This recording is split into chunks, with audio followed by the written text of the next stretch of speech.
3, 2, 1, go Tom.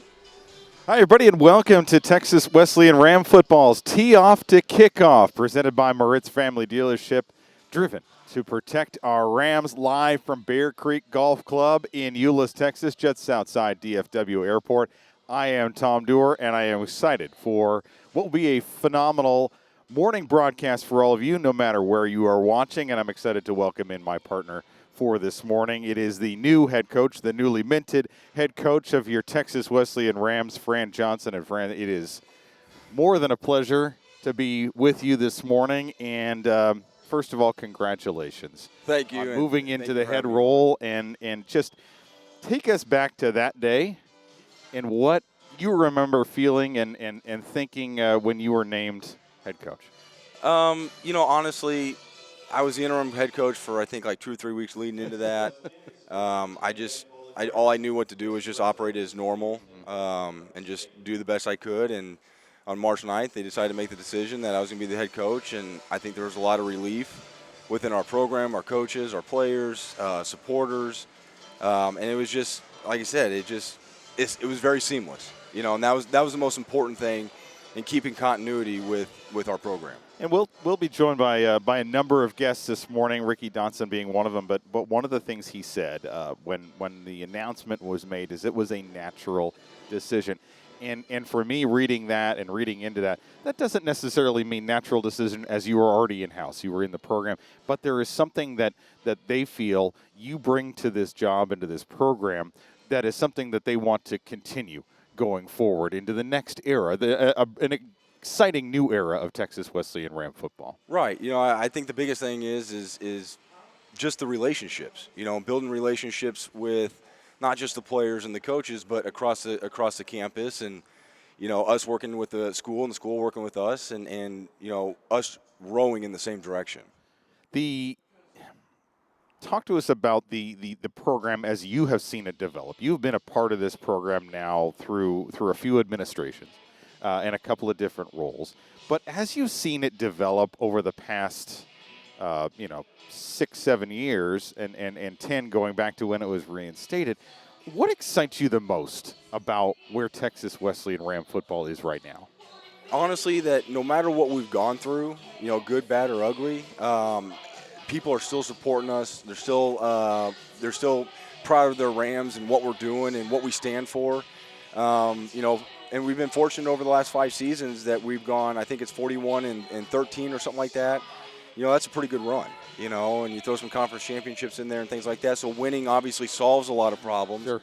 But even when we face adversity, the people that we count on are still there. And when you step into an elevated role within the same organization, what do you think how does that help? I mean, you obviously have the legacy, you obviously have the institutional knowledge, we'll call it. But is it you're certainly not trying to take over from that last person. You're trying to make this your own era. And so what is your mindset as you look forward to the 2026 season? I think the biggest thing are the kids, the players, and I've seen them go through coaching changes. When Coach Prudhomme left, when Sherrod left, there's a few of my position groups that have had a new position coach every year. And I think for the biggest thing for them is just the fact that they woke up knowing who's going to be in place, and they've all had the chance to get to know me. I've had the chance to get to know them. Like I said, building this relationship, and I think for them, it gives them a sense of peace of mind just to be able to, I can function academically, I can function athletically, knowing that we are in a good spot and that we're not going anywhere. And that's a fantastic point to bring up. This is more than just football. And as you lay it out there, the continuity helps in so many different phases of their life, both on the field and in the classroom. Right, our new tagline is where champions are forged, and that goes well beyond the field. Our greatest satisfaction in what we're doing is, yes, one, academically, and that they graduate and they get the degree, but more importantly, it's who these guys are becoming as men in their life over the next 40 or 50 years, in the jobs that they do, in the communities that they're in. That's a bigger win to us and to me than just the simple wins on Saturdays. Sure. And so that, I think, is the biggest thing is just their successes. We'll talk in just a minute here about the growth of this program and the exciting new era that's to come. But but what do you see are the biggest growth opportunities for not just the team on the field, but for the entire program and for the school? Well, I think the biggest thing is with us going into Division II, there's a lot of positive forward momentum, if you will, across campus, period. It's not just football. It's a school thing, and more people in the Fort Worth community are noticing us. Mm-hmm. They want to be a part of what we're doing. They want to back something that they can get behind and support, knowing that the entire school is heading in the right direction. I think that's the biggest thing. Let's talk a little bit about the new era for Texas Wesleyan Ram football, and you teed it up. Perfect. Is the move to Division II, from NAIA to Division II, and that will happen, and you certainly know it a little bit better than many of us, but that move will happen in earnest, I guess, in full in 2027, right? There is a process correct that has to happen. So kind of take us through the process, and then we can talk about the benefits and the differences for the team. Sure. My understanding is that in the winter of 2027, so January, February, we should have the go-ahead to be Division II, if you will. We got to go through some things this year as well. It's not just hey, we apply and we're in and now we are there. Right. There are steps that have to happen legally and for the program. Correct. So we got the invitation. We got to apply. We got to do some different things. We will get a decision later this year. But yeah, in 2027 we'll be Division II. But we will probably more than likely play an NAIA schedule at least in 2027. 2028 will be our probationary year in D2, where we cannot go to the playoffs, but we'll be in the LSC, and then 2029 it's on. So it's almost kind of a walk before you run type of thing as you get acclimated, and it is a big move not just for the program but for the school itself. Right. And I gotta believe that having being around some programs who have made this transition in the past, it is a bragging point. It's a point of pride, and it does help with certainly your recruitment, but also to help grow the prominence of the university as well. Right. Well, I think the biggest thing is when you look at some of the other schools around the LSC, they have some better facilities than we do. That's just the nature of the beast. But we have Fort Worth. And, a lot of kids that we've lost to Division II over the years with being an NAI school, it's because of, well, that's an NCAA Division II school, you're an NAI school. And a lot of those kids don't understand NAI and Division II. They just see the blue ball. Sure. But being NCAA Division II, being in Fort Worth, that should help us a lot in terms of not just recruiting athletes, but also the traditional student as well. And we'll take a little bit of an inside look at some of what's coming as far as facilities. You mentioned something that I think we need to spend a minute talking about, and it ties into why we're all here today, and that is you are in Fort Worth. This is not a small town. This is one of the biggest cities in the country. And so you have an opportunity to work with and have a relationship with some of these great sponsors that you guys have developed and cultivated over the past few years. And what does that mean to the program, and what does that mean to the university? Well, it means a lot because they're able to help us provide a first-class experience for our guys, for the student in general. Mm-hmm. We have a brand new stadium that will be opened up, ready for play in 2027. That they're in the process of building the stands on both sides and the press box. We just opened up our brand new field house back in October of 25. We moved in shortly after that, and so it's been a blessing to our guys to be able to actually have a locker room now. For the first 5 years I was here, those guys, they changed in their cars. Their travel bag was their locker room, and we didn't have a locker room. And so it's moving in the right direction. And like I said, our facilities are improving because of our sponsors and people that want to back what we're doing. We'll touch on it again in full in a minute, but how does that, and one of your big things is culture, how does that, when you start to have these facilities and you don't have to change in your car, you don't have to come to the field from your apartment or your dorm room dressed, how does that help you guys as a program and land and retain the talent that you want on the field? Well, early on in our recruiting, it was more about selling a dream, that this was going to happen, whereas now we can visibly see that, the people that have helped us, the people that put in support, our players, now you can see that our efforts have come to fruition. Back to what we're doing here today, and this is the tee off to kickoff golf outing for you guys, and give you an opportunity to talk a little bit about what you're doing here today. Not just talking with me, but working with some of these sponsors, but also getting a chance to talk and to build those relationships with players, with sponsors, with family, with friends, and what does that mean? What does this mean to the organization? The biggest thing is relationships. We have as you can see, a number of our guys have showed up to this. They're all standing here back. They're usually the spectator sport for us in the broadcast booth. Now they're reversing this, and yeah, we're going to be joined by a few of them. What a surprise! So we have what a surprise. So yeah, our players are around, but the biggest thing is for the people that are supporting us and sponsoring us. It gives them an opportunity to actually meet our players as people, and not see them with the helmet on. But it also gives our players a chance to meet these people that have decided to back them financially in some way, shape, or form, to provide to them that they have the things that they have. I'm going to turn the hosting duties over to you for a second, because you have a guest over there on your right side, if you would like to welcome into the broadcast. So we'd like to welcome Cole Francis. Thank you. Starting quarterback last year in 2025 and competing this year, and fifth-year senior. Yes, sir. Fifth-year senior, and certainly a leader on this team. The way you stepped in and helped lead this program last season.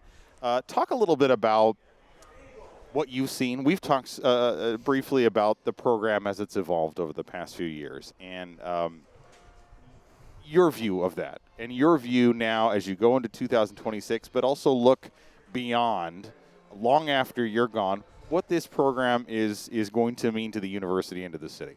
Yeah, I think it's been amazing. I committed here, my 2022 because of the culture, and I mean a big part of that was Coach Johnson's culture and stuff we had set with our 3 pillars and stuff that we go off of, our 111 TNTs and A&Es and stuff. And now that he's the head guy, and that's become the full focus of the program instead of just offense, I think it's kind of set us on an exponential growth. Because I mean, you can't have wins without a team coming together with the culture, right? Like, we can have all the talent in the world, but if one guy's not doing their job, then we're not going to be successful. So I think it's setting us up for success this year, and I'm super excited for it. But for years after us, especially with all the guys coming in now, and seeing all these us older guys that have been with Coach Johnson for a while, and now they're first time seeing it, and they're buying into the process, buying into the program, knowing that we're here to win, and we can create success if we go by his way. We talked a little bit about his thoughts when he was Coach's thoughts, but I want to hear what you thought, and maybe as a representative of this team and of the guys on the field, the thoughts when Fran was named head coach.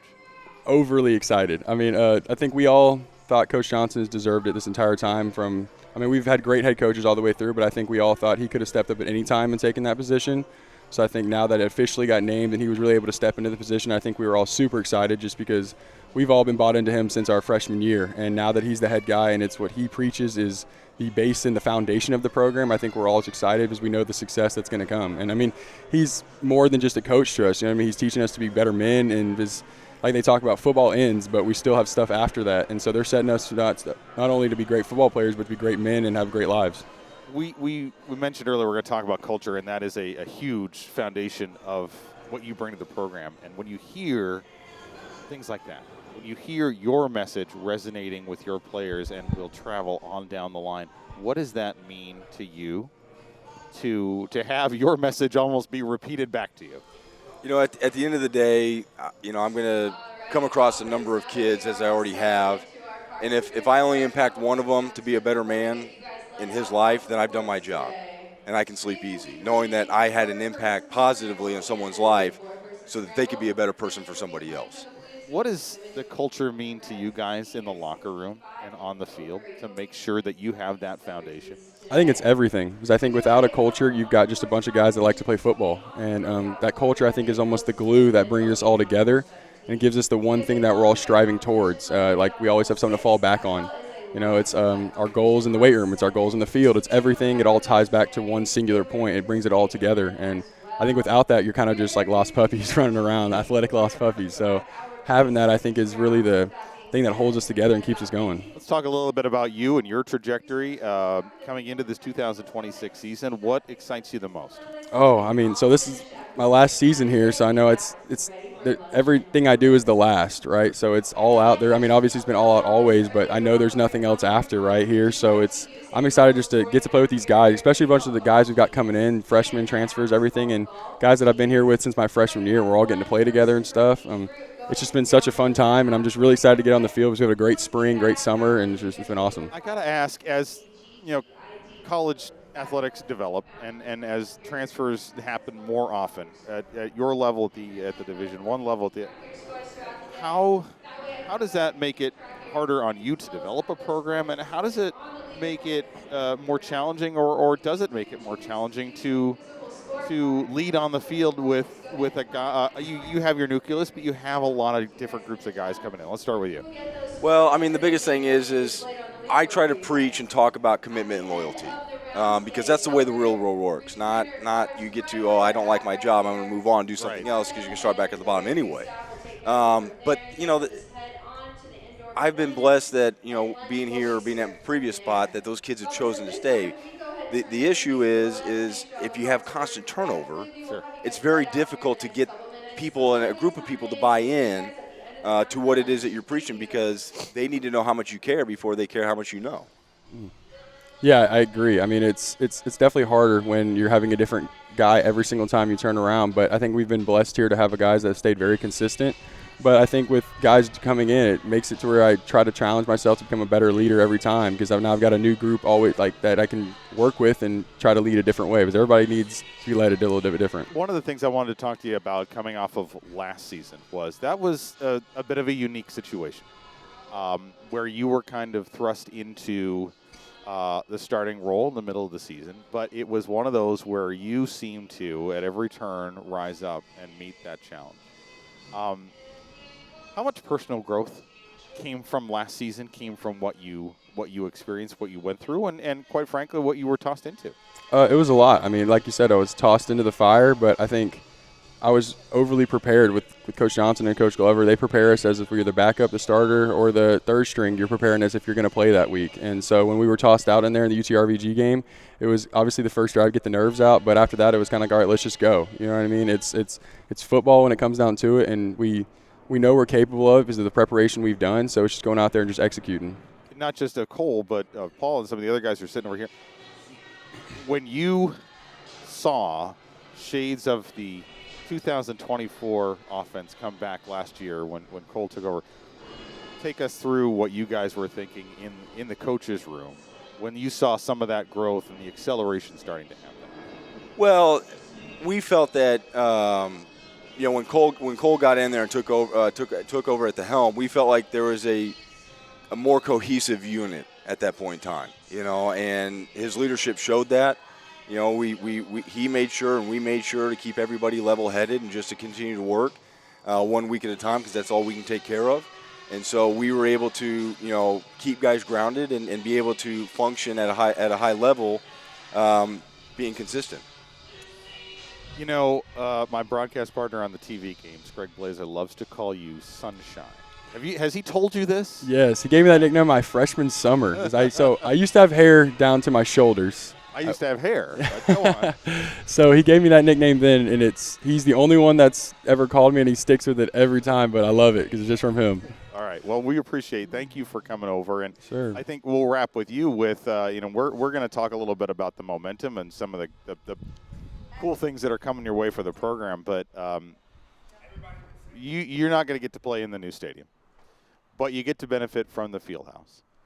And so you get to benefit from some of what the Moritz family and some of the other sponsors have brought to the program, and some of the relationships that your school and your athletics department and your coaching staff has developed and cultivated.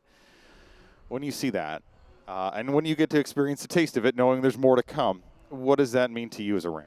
Oh, it's amazing. I mean, it's a blessing just to have what we have, and to see that the future guys are going to get even more. I mean, it's awesome to be able to build something, which I was super excited. I love to tell people that when people ask, like, why did you transfer rather than this? It's like, I want to be part of something that gets to build something.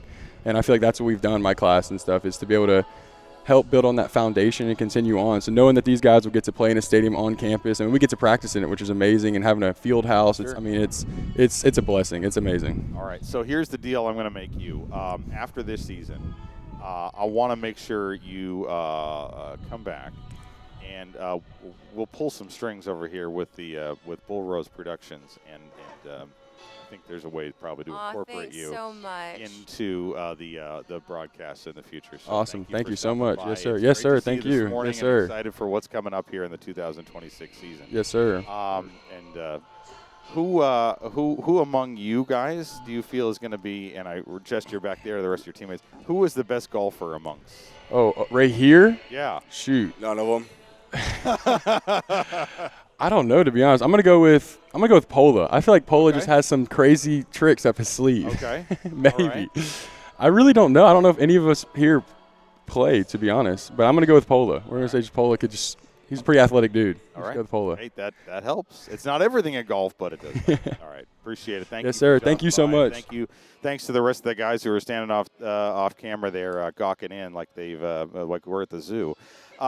Just another big thank you as we talk about what's to come here. Today's broadcast powered by Moritz Family Dealerships, Moritz Chevrolet, and Moritz Chrysler Dodge Jeep Ram. Perfect, isn't it? Mm-hmm. Both in Fort Worth, Moritz Family has been a cornerstone of Rams football, and they are a family that invests in student athletes, both on and off the field and in the classroom, whether you're looking for a Chevy, Chrysler, Dodge, Jeep, Ram. We have a few of them over there. Go see the Moritz Family of Dealerships in Fort Worth. Moritz Family Dealerships, driven to protect the Rams, which is a perfect segue in to talk a little bit about what's to come here and the not just the new look that fans will see soon on the field, but there is a whole building that's coming. You talked about the stadium, talk about the field house, the Moritz family's on the locker room.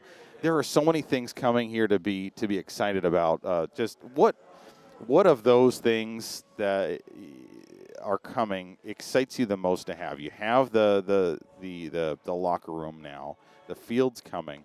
What are you looking forward to the most? Playing on campus? Yeah, I mean, I've been telling our AD Ricky Dotson and other administrative people that as soon as we get that stadium built and we're able to play our first game on campus, our school in Southeast Fort Worth is going to explode. It's gonna bring a whole new crowd to the game, and so it's gonna be pretty electric. And we're heading into our 10-year anniversary. And so there's just so much going on, but that's going to be the icing on the cake is playing that first game on campus. How does that add to the culture? How does that add to what happens on campus and in the school? Well, I mean, again, it's about relationships and community. We're going to be a closer knit, community on campus because now, the traditional student or other sports, they can literally walk across campus to our venue, get in for free with their ID card, watch our game, and know who our guys are, and be able to interact with our guys on a much deeper level. So, yeah. No, go ahead. You're good. The one of the things that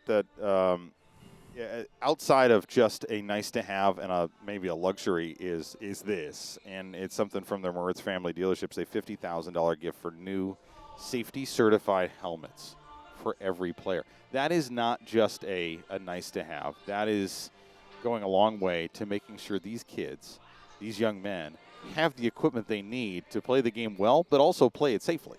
Right. Well, the biggest thing, and one of my conversations with Ricky when I was given the job was that going into this 10-year anniversary, I felt like we needed a facelift. We needed something new. We needed something new to be excited about when we see our guys on the field and things like that. And ironically enough, I knew that we needed new helmets. And so we're going to go to an all-white helmet. It's going to be striped, same Ram on both sides, but we're going to have a Moritz dealership decal on there as well. All right. But it about floored me and knocked me out of my seat when I saw what Mr. Moritz was willing to do for us to kind of help us get to that halfway point to be able to do this and move forward with it.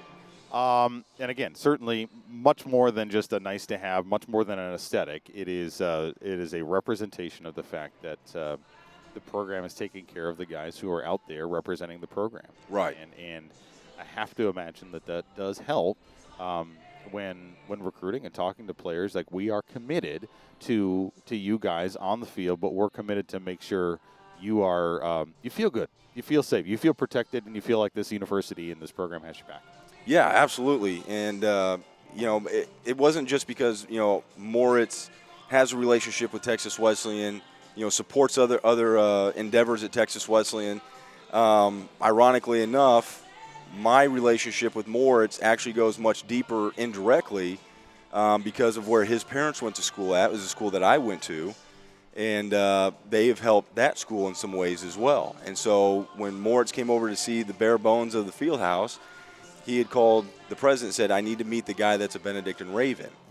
That's because where his parents went. Sure. And so I went over there, and we've connected ever since. I've bought 2 brand new vehicles from him over off Camp Bowie, so I urge you guys to do that. They take care of me. That's great. But it's all about relationships. It's all about relationships. That's the biggest thing. And you have a big one that is now sitting to your right, and defensive coordinator Derek Drago.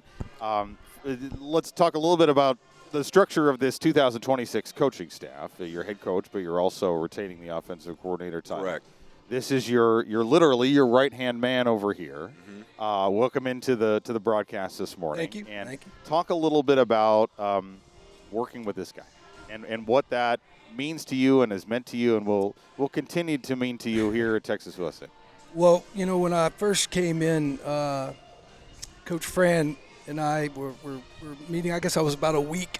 You guys were about a week into spring ball when I started. I was finishing up a deal with UFO and was able to come in and it's always difficult when you are the coordinator of your head coach's side of the ball, so there can be certain things that come along with that, and there were times that there was some frustration, but Coach Fran was always a good guy to lean on and talk to, and so for me, for this transition to happen, I couldn't be more excited. Matter of fact, and being one of the senior guys on staff, right when the position became available, I wanted to make sure that Ricky Dotson knew that my support and loyalty went to Fran, and we wanted to back him because we felt like he was the right guy for the job and was going to make all the things that are important and move forward. So, but for him to just be really that guy to lean on and just for support and just getting the job done and in a positive way and make sure the kids have a great experience and all that was really big, really, really big. What does it mean to you to hear a friend, a colleague, that coming from him, knowing he could full well be trying to or have head coach aspirations, but the fact that he threw his support behind you, what does that say to you about the team that you have around you here? Well, it means a lot because I know at the end of the day, I don't have to micromanage. I don't have to look over someone's shoulder. I know that whatever their responsibilities are, they're going to do their job. And that's part of our culture. Our second one is do your 111th. And I tell the players all the time that has more to do with off-the-field stuff than it does on-the-field stuff. Yeah, go into that because people in football circles hear that expression, do your 111th. Help, as the business world would say now, double-click into that. Take us deeper into the 111th mentality. Sure. From a surface level, view of it, on the field, it's each guy doing his, specific role and job. If you're the left guard, you play left guard. You can't play quarterback. If you're the nose guard, you can't play linebacker. Those kinds of things. You just trust your teammates to do their job and not try. Yeah. Trust your teammates to do their job. You do your job so that you guys can work together. But my message to my guys is doing your job actually is more off the field than it is on the field. Because if you're not doing your job in the classroom, if you're not doing your job here and meeting these people, right, you're letting yourself down. You're letting this team down, and you have no place here. So your job is to be accountable to one another by making sure you're the things on time, you turn things in, you go to class, you go to meetings, all those things. You treat people with respect. Because if that stuff happens, the football piece will take care of itself. Well, and let's be honest, and both of you have seen it throughout your careers, the percentage of folks at this level or even at the Division I level who go on to play future pro ball is not that high. So, and even after that, there needs to be life lessons and through that carry over into the personal life and into the business world as well. Yeah, absolutely. I mean, and I know something that we talk about on the defensive side of the ball and also with Coach Fran is just trust. Trust plays such a huge factor. It's not always about putting the best athlete on the field, but I got to trust you that you're going to do your job. But if I can't trust that you're going to show up to weights on time, go to class, do things right, follow the things as Coach calls the TNTs that take no talent to do. How can I trust you in those crucial situations where, we're on the field and things matter? And then the other flip side of that is I think there's no better life teacher than football, because really football is a series of adverse situations. It's adversity from start to finish. And just like Coach Fran talks about all the time, how you respond to that adversity is going to determine the outcome. And, there's going to be that in life with our guys. They're going to lose a job. They're going to be in a tough relationship, and they may, have things that are going to be affected in a very adverse way. And having that to draw from, I think, is just a big deal. Sometimes I tell the guys on defense, you don't want to know who you are in the storm while the storm's hitting. You got to kind of create these situations for yourself now so you know how to react later down the road. So I know we're here to talk about golf, and that's why we're here for the tee-off to kickoff golf outing presented by Moritz Family Dealerships. But let's talk X's and O's for a few minutes as we look forward to the 2026 season. I think you guys are obviously the perfect two to do that. Let's talk team first, and then we'll go offense, defense. What do you look at as some of the things you're most excited about this season, and maybe some of the challenges you feel you face this year?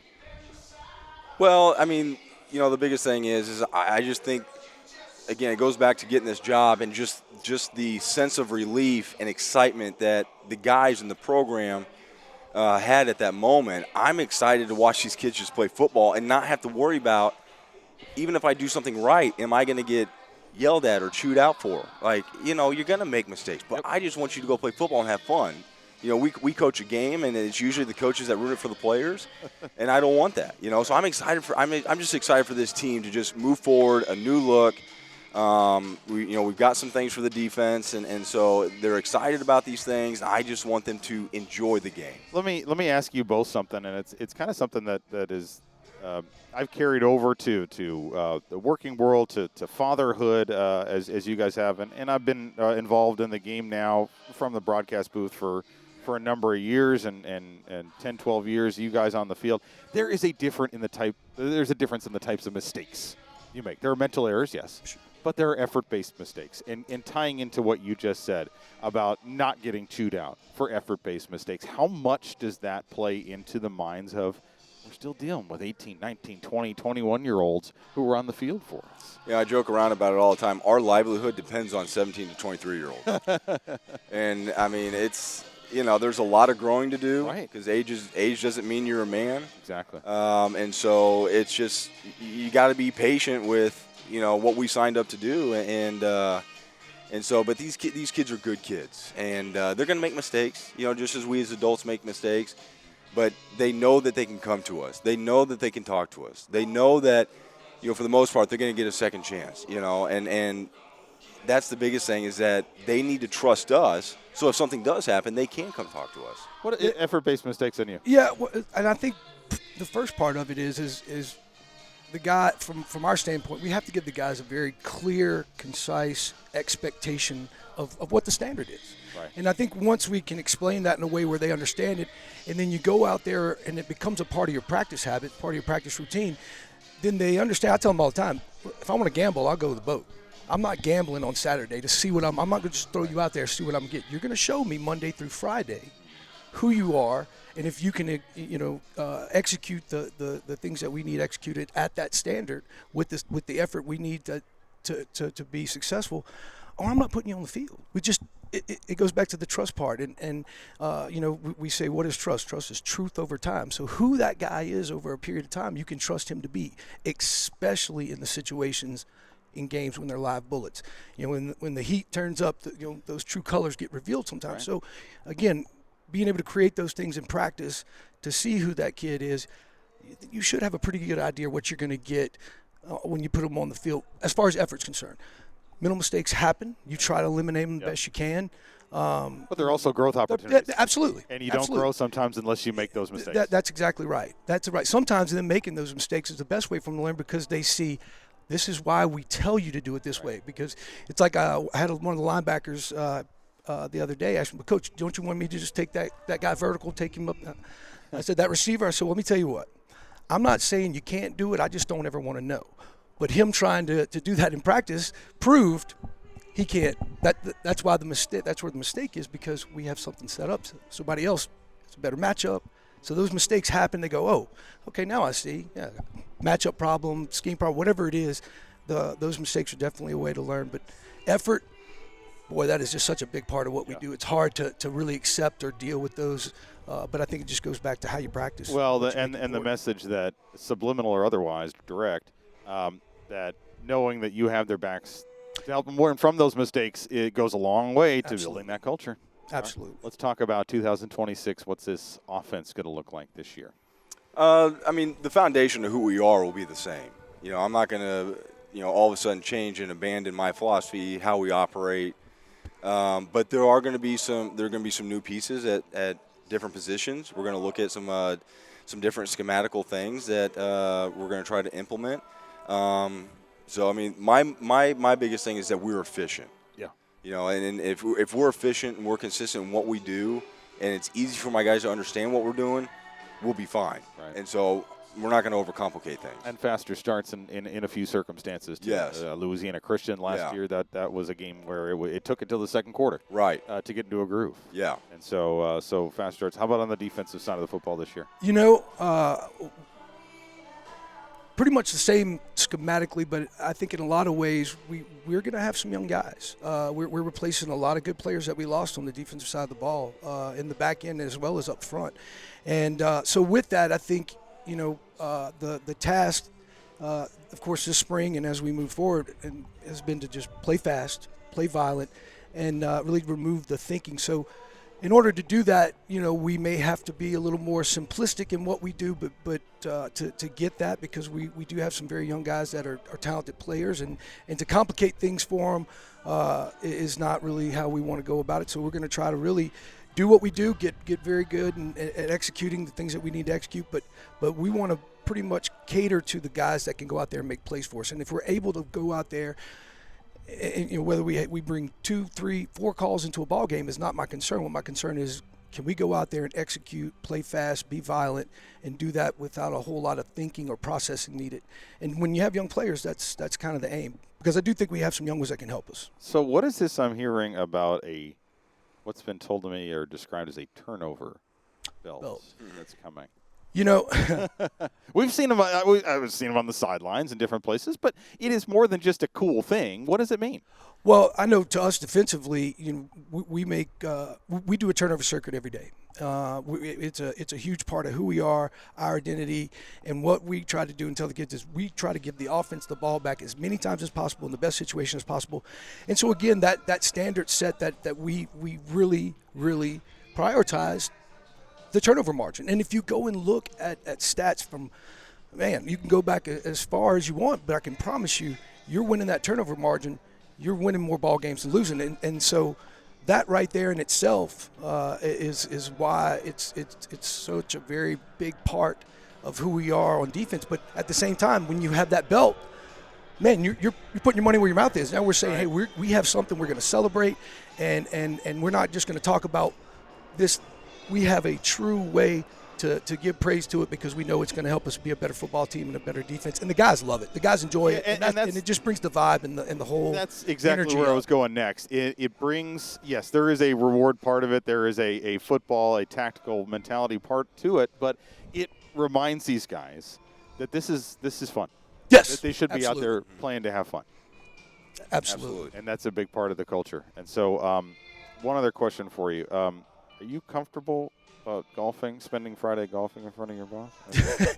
I've never been very comfortable golfing at any point, but you look like you're ready to hit the links. Well, I can draw like a golfer, but play like one, I'm not too sure. I've been told I play like a linebacker coach, so whatever that means.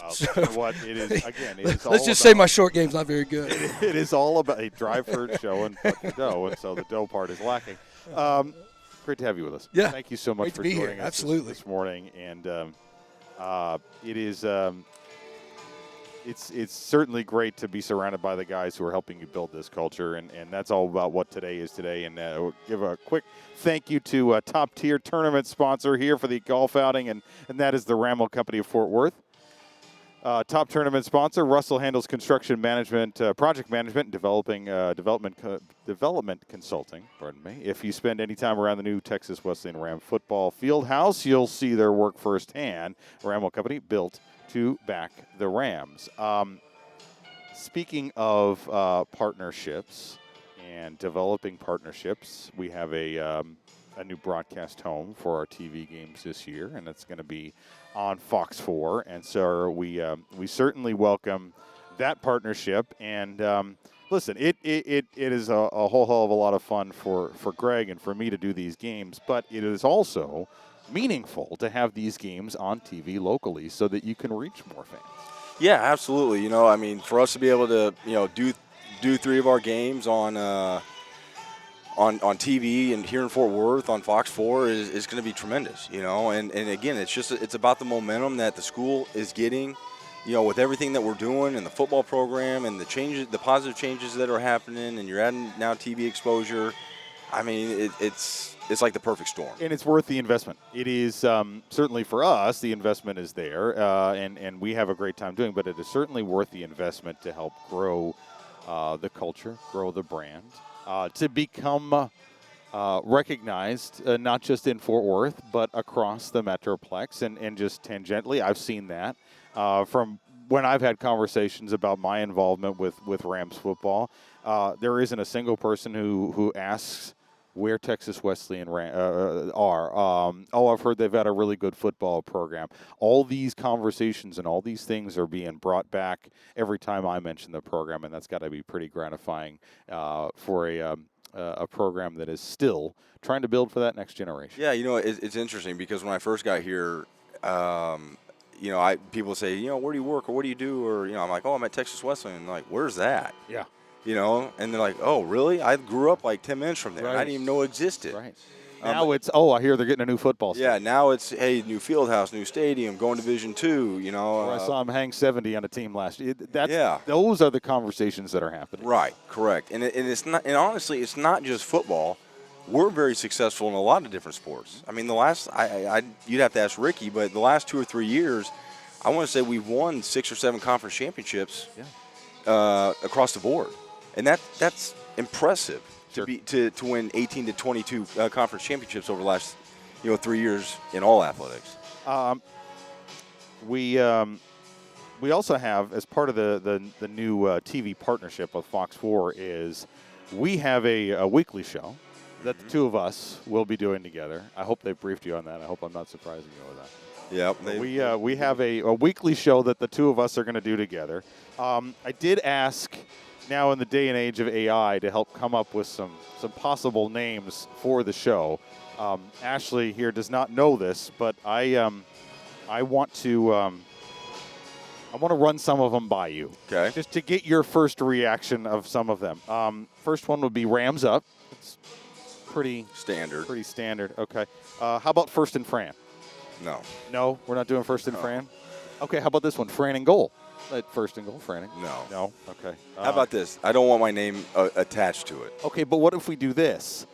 Culture Club, the band from the 80s, featuring Fran. Or Fran's Cult. No, we don't like that. Maybe. All right. Let's Be Frans. No. I'm gonna cross out Frans with benefits. Yeah, don't put that on there. Oh gosh. Touchdown Time with Fran and TD, because then you have touchdown and TD. That's a little better. Yeah. Bookending it. Okay, so I guess we still have some work. AI doesn't know all, I guess. No, it doesn't. All right. Hey, let's talk a little bit about some of the off-season work that's happening here. We talked some of the X's and O's, but there is a lot that goes into building a football program, and football does not just happen between September and December, November, December. There is a lot that happens that the fans and the program may not see all the time. Where are you right now? As the middle of June, obviously getting ready for the kids to really hit the field and practice in August. But this is work this is a 365-day-a-year job. Correct. Right now over the last handful of weeks, it's been more about keeping our guys that are coming in, getting them accepted into school and getting the proper documentation and paperwork in, and guys getting cleared through our athletic training system, so that they got insurance and they're able to play. So right now it's been a lot of that. This past week, our guys, about 80 of our guys reported to campus for our summer stuff, and so now it's been a little bit more X's and O's and install and things like that for our guys. Talk a little bit about as you step into this role, but just overall recruiting at this level, and then compared to recruiting at the Division II level once you're there. Take us through what you're able to do. I know there's some timing restrictions more once you get to the Division II level, but kind of take us through the process of finding the next great Texas Wesleyan Rams. Well, the biggest thing is once we get through the signing day and things kind of dwindle down, through March, really it's kind of hitting the grind again with, starting to collect prospect sheets. You're doing camps to get to put eyes on kids. And so we're already starting to put together our database for next year. And obviously our biggest selling point to these kids, because what's important to them is Division II versus NAIA. Sure. And so why is that? Why do you feel that is? Is it just the name and the prominence that comes with it? And as you said, the blue dot logo, what is it? I think it's the exposure. It's the exposure. They're more familiar with NCAA versus when you tell them NAIA, they ask, well, what's NAIA? And so then you get into that conversation. But, at the end of the day, you look across America and the NAIA programs that play, football, there's a number of kids on those teams that are former Division I, former Division II players that, for one reason or another, fell through the cracks. And, they're playing NAIA, and we play a very good brand of football. Does it help? And I have to imagine the answer is an easy yes. But you are centrally located in a high school football hotbed. Does it I got to imagine you guys are seeing games on Thursdays and Fridays during the season when you can. You're at least some part of the program is able to touch them, and being able to pull homegrown talent. Is that a priority? Is that a benefit? Where does that rank for you guys? All the above, because our recruiting coordinator, Ryan Glover, does a really good job post-signing day to look at, right now, NAIA schools and some Division II schools about who they sign. And then we start seeing, like, guys that we were talking to that we were recruiting that, this kid in our backyard went to a Missouri school or an Oklahoma school or whatever the deal is. And so it's, we want to make sure that we are recruiting our backyard efficiently, effectively, but also a large number of our guys come from the Houston area too. And so just within those two cities, the Metroplex and Houston, comprise most of our roster. But we do hit West Texas, we hit San Antonio, we hit Austin, we hit East Texas and things like that. There's just so much talent down here that you unfortunately can't recruit at all. Sure. But we do our very best, and Ryan does a great job of planning out our year in terms of recruiting and how we're going to attack the entire state of Texas. Are there programs that you look at, or high school programs that you hold in high regard here for the way they develop talent, or that you just like the way they play and coach? Yeah, there's inherently going to be some of that. Sure. For example, you take a DeSoto or Duncanville in this area. I mean, those kids are used to playing against five-star talent. Kids that are playing on Saturdays at Power 4 schools and things like that. Those kids are different. And that's just the way it is. But that doesn't deter us from recruiting a kid out in West Texas or a kid at a 2 or 3A school or whatever the deal is, because we'll find those guys too. It continues. So I didn't grow up in the state of Texas, but I'm raising my two boys here. My oldest has dreams and desires on being his next high school football quarterback, and he's working towards that. It continues to amaze me, the amount of talent, football, baseball, basketball, that this state churns out. I mean, you hear it held in high regard across the country, but I don't think you fully experience it or don't really understand it until you come here and live it and see it firsthand. No, you don't. Because even I didn't grow up in Texas either. But even being in Nebraska as a high school player, you heard about Texas. Sure. But you didn't really understand it. And as you've seen, what is the difference? What do you think the difference is? It's something in the water down here. I was going to say, it's either the really water, don't know. the food bill, is something, right? It's something, but, then I got into coaching. I've been recruiting. My main area for the last 21 years has actually been Houston.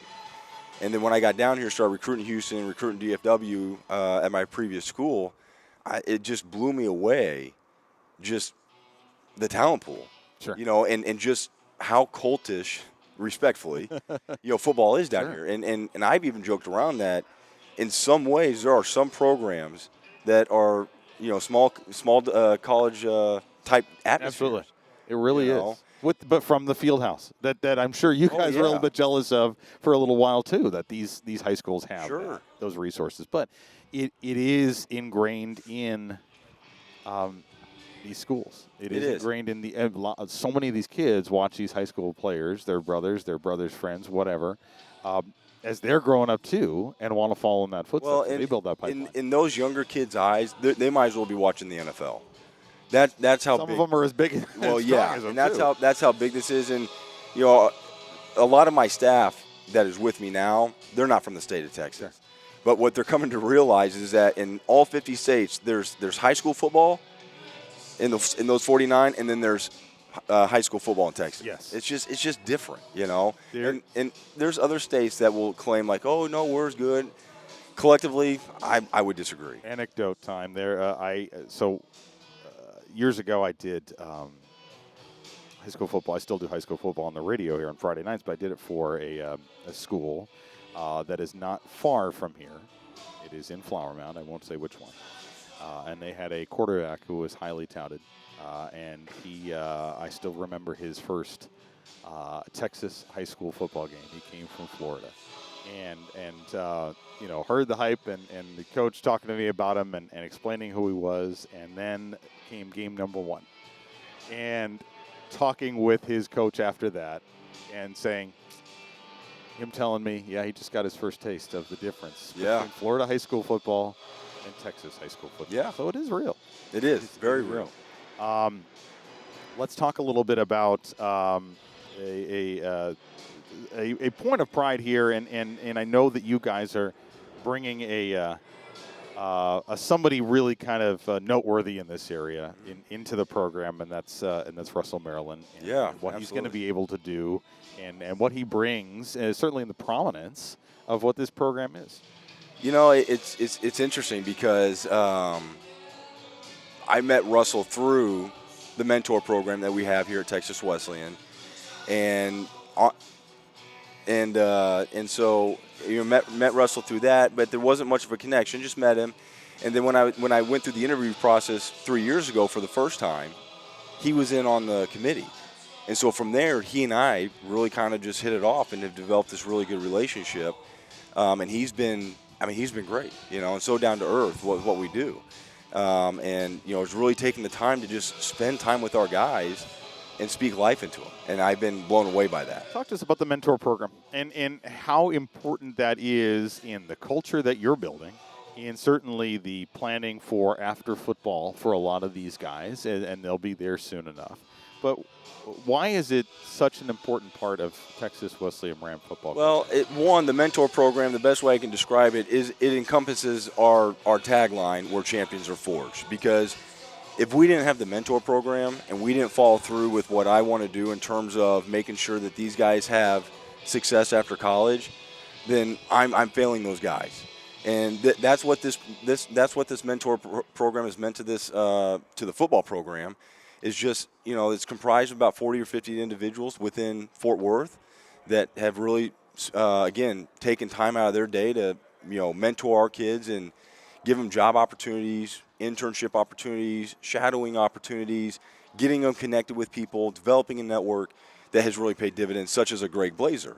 Absolutely. And when you look at a program like that and the reach that it has, Moritz, and combining it with the partnerships you have with Moritz, NBT Financial, which we've grown to know and become big fans of, and what they add to the program and how they help the program, and so many of the other sponsors, it certainly has got to make you feel good knowing that you have these guys in good hands now, but there is life after that, and they're going to be set up or at least directed to the path of success. for the Yeah, I mean, like any good parent, they want their kid to be successful and their kid's on their own. You're the parent of dozens and dozens of guys right now. Yeah, about 200. Yeah. And so I want them to be successful when they leave. And thank you to Steve Ergel with MBT and Hugo Martinez, federal judge, that has really taken the reins on doing this with the mentor program and what they provided. We're going to be joined by that special guest we were just talking about here in a moment. So let me pay a couple of bills and say a couple of thank yous. First to BSN Sports, and a shout out to them. And they've come through for the Rams in a big way, helping to outfit the Rams so they look good as they play. From the practice field to game day, BSN Sports has the Rams covered. So thank you for being in our corner. And then Tally Riggins Construction knows what it takes to build something that lasts. And that's exactly what they're doing in Texas Wesleyan. And with the Rams, when you need it built right, think Tally Riggins Construction. And speaking of somebody who is building something or has built something that lasts, we are joined by a very familiar face if you've been around football here, pro football in this area for a long time. In Russell, Maryland, and Tom Duerr. It is great to meet you. What's going on? How you doing? This guy already. Coach, what's happening, man? Talk to us a little bit about why you have decided to get involved with Texas Wesleyan Ram football. Well, I'll tell you what, some years ago, Coach Prudhomme, he asked me to come out. He was starting a mentorship program. And I said, why not? I'm in the Tarrant County area, live in South Lake, been there for a while, and I saw the great thing he was building. Back then, this was like 2019, and the program had been going on for a couple of years at the time. So I said, you know what, it's a good cause. We got some great guys down there. Let me go check it out. Came down, and he just had a huge amount of mentors, all the Tarrant County area. And I was like, wow, this guy, he grabbed a lot of us to come in and just talk, to speak life into these young men. And I thought it was so great. And so, every once in a while, a couple years after that, I peeked my head in to see what was going on and see how the program was going. Then Coach Fran came along. He said, hey, I want to keep it going. And I know what you've been doing. I know what you've done, not only on the field, but with Texas Wesleyan. So I want you to come back and help me out. How much of a benefit is it to these kids that they probably don't realize at this moment, but will hopefully later in life, to have a program like this, and not to speak about yourself, but to have someone who's been there, who knows what it takes to make it to the next level, and then if the next level is possible, you got to have something for the future. And so how much of a benefit is it to have a program that has a mentoring program? An ultimate benefit, because when I was at the University of Miami, I had older guys come back, guys that had played at the University of Miami, had gone on to the NFL, and come back and said, hey, this is what you should do. This is how to make it. Yeah. And it's not easy. No. But this is what you need to do. It can go wrong very quickly. Very quickly. Things that you can't control, injury, all kinds of things. And to have that, those guys speak that life into me when I thought I knew everything.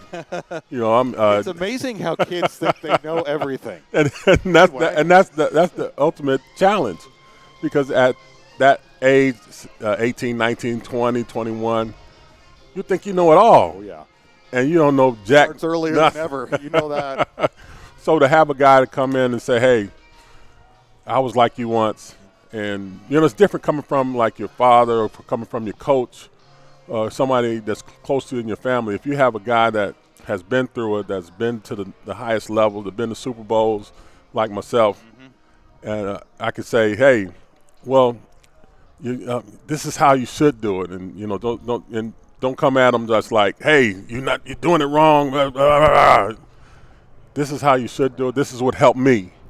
And a lot of guys are like, some guys are still stubborn. It takes a little while for it to matriculate in their minds. But I think it's our duty. It's our obligation for guys like us that have come a long way, that's been to the top of the mountain, to show you, young kids how to get to that. What's the real deal impact you've seen? From the mentor program, like I said, it's a success stories, and I tell the guys all the time, you will get out of this what you put into it, like anything else, and I'm gonna, at least give you the opportunity to meet these people. It's up to you. Right. You know, the relationships you develop, and that's the biggest thing. The relationships that I've seen these guys develop with different mentors and different professionals and things like that has been tremendous. He mentioned Coach Prudhomme, starting this mentor program up. Jeff Johnson, who's been a Texas West supporter for a long time, was sort of like the first president, if you will, to help him get it going. That was Greg Blazer's mentor. Yeah. And they still stay in contact. And so did wonders with him, by the way. Yeah, he did a great job with Greg, and so those are the things that are important. Like I said, football's going to come to an end at some point in time. Guys aren't even going to remember the scores, but they're going to remember the people that impacted them, and that's what this is doing. Exactly. How has this grown? The importance of it grown? And let's talk not just about Texas Wesleyan, but these programs in general. There's a lot of money now. There wasn't money when legal money when you were involved. You have to say legal. I was going to say a little asterisk there, but there is it is different now. It is much different. It is a bigger and in some cases more dangerous world for some of these guys who are again 17, 18, 19, 20. It's not developed up here. Yeah. I used to work with Stephen McGee, who said the most important development that can happen for especially guys coming that step between college and the pros is the development of this up here, that muscle. Yeah. How much more important are these programs, these mentor programs now compared to maybe when you were at the University of Miami? Well, you know what? We could afford to make mistakes and mistakes that didn't cost us anything. Right now, you have so much money that's infused into the program. There's money and there's social media. There's information gets out there like that very quickly, good or bad. And with the money that a lot of these college athletes are making, it's a great thing that they're making it.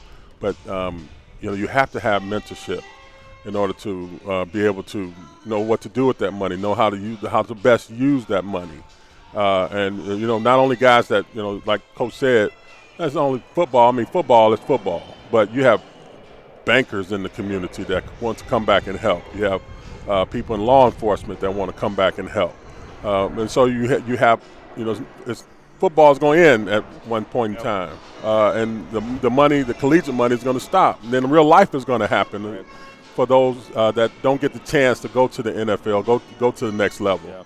And so you really have to have that mentorship to be able to guide these young men into that next step in life. Even those NIL deals for guys who don't make it to that next level, what a gift that can be to help start you out on a bit of a cushion and a bit of a path to success for future endeavors. All right, talk to me about this guy and working with this guy and what you've seen from this program on the field. What excites you? Well, I tell you what, when the thing that I look at with Coach Fran is, I mean, this guy's had an offensive scheme that has really taken the kids to the next level. And when how long have you been here, Coach? I mean, going on 6 years. And in those 6 years, things have gotten better and better and better offensively. And it was just only right that that this was the guy to lead the program into the future. And I see why. Not only because he's a great offensive mind, but he's great with the guys. The guys love him. Yeah. And when you have a coach like I did, with Coach Jimmy Johnson, he was tough, but he knew how to win. Sure. And he basically said, "Hey, you could just do it my way." or you could do it somebody else's way. A little bit different than what the culture you're bringing here? Yeah. A little bit, okay. But the thing is. It takes different types. It does. And, these players want to run through brick walls for this guy. Yeah. The same thing with me and Coach Johnson. Coach Johnson was tough. He ruled with the iron fist. But I knew that he knew how to win, and I wanted to run through those brick walls for him. So that makes a difference. I'll give you a minute to brag about your son, too. I remember watching him at South Lake. Yeah, he's a good one. He's a good one. He is currently up in Green Bay, Wisconsin, trying to make that squad. Okay. He unfortunately wasn't drafted, but that doesn't mean he's not going to make it. Not at all. He signed an undrafted deal a couple weeks ago. He's in the Green Bay camp. He has a shot. He's getting some reps. I think he's running with the third stringers right now. Okay. So, get on the roster and you never know what can happen. That's right. That's right. The starting tight end, my son's a tight end. The starting tight end Tucker Kraft had an injury, so he's coming back from an injury. So you just never know. You never know. He has a shot, and that's all you can ask for. And how many teams now are running that 3 tight end formation? That's right. Lots and of tight ends. You need that depth, especially with the way tight ends are being used at the NFL these days. Correctly. I'll give you let you go here in a minute so we can wrap up as well. But I remember when you were drafted. I really remember you as a Bills fan growing up. But we'll push that off to a Bills fan. Yeah, we'll move. No, I'm from Chicago. Yeah. So Bears. Bears. Yeah. Other end of the lakes. Talk to us about what's keeping you busy, what you're enjoying these days. Obviously, family. And football when you can. But what's keeping you motivated? Well, you know what? My as you said, my family. I spent the last 4 years traveling everywhere with my son and the SMU program. And what a great blessing it is to be able to do that. Yes, it really is. It really is a blessing for me to be able to have this time to go in the fall and every other week fly somewhere, to watch my son play. So that kept me busy the last 4 years. Also, I have my daughters here with me today. They want to hang out with dear old dad after. That's great. They're 29 and 26. That's fantastic. That speaks to you as a father. We talk about football, but the fatherhood part of it, raising kids who still want to be around you at that age. Well, you know what? I look back at, I've been to all their volleyball games, cheerleading matches. And that was a big thing with Jerry, right? You were there. You were there for your kids' things. I know with his coaches, he's told you. Yeah, for sure, man. So to able to be able to do that now is really was driven me for the last couple of decades. And now that my kids are grown, I feel like it's time for me to put it back into somebody that's not my kids. What better program is Texas Wesleyan program? There's still a gift to give. Right? It sure is. There's still time to do it. Lots of time to do it. We appreciate it. Thank you so much for coming by. All right, thank you for what you do. And all right, Coach. All right, thank you. Get on with. You playing? Are you playing at all or no? You know what? I'm not a great golfer. I've heard that a lot from a lot of people today. But I'm a great heckler. And we're going to go around, Coach, now. We're going to heckle some people out there, especially if they tearing up this course out here. Yeah, really. Nice course, too. Yes, it is. Nice course. Hopefully there aren't too many more divots when you guys leave. But thank you so much for dropping by, and thank you for what you're doing. Thank you. All right. We hope we can persuade you to visit the broadcast booth when we do our TV games this year. We'd love to have you. All right. We'd love to have you. It was good visiting with you. And as we start wrapping up our portion of the morning, because I know you have some people you need to entertain, but any final thoughts about the partnerships, the relationships, the culture, and what's to come for the Texas Wesleyan Rams? The biggest thing that I've tried to reinstill in players and coaches is the love of the game. That's important to me. We talk about it all the time. How you play without the ball determines how much you love your teammates. That's on the field. That's off the field. So we talk about love a lot, and that's what this is about. Like I said, it's a relationship. It's love.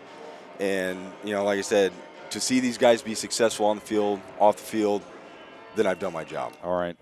So let's get you back to what you need to do. It was wonderful spending some time. Yes, and thank you so much. Precursor for what did we decide? No, we did not decide on Let's Be Frans. We said touchdown time with Fran TD. Yeah. It is not up to us, though. So look for that coming soon on Fox 4 and our great partners over there. Also want to say thank you, of course, to Moritz Family Dealerships from the Rambo Company, BSN Sports, and Tally Riggins Construction. It has been wonderful for us to spend a little time with you this morning to talk about Texas Wesleyan Rams football and the excitement of things to come for the Rams. Ramsports.net for everything you need. Until then, for Fran, I'm Tom. Thank you so much for joining us, and we will see you soon. Rams up, everybody.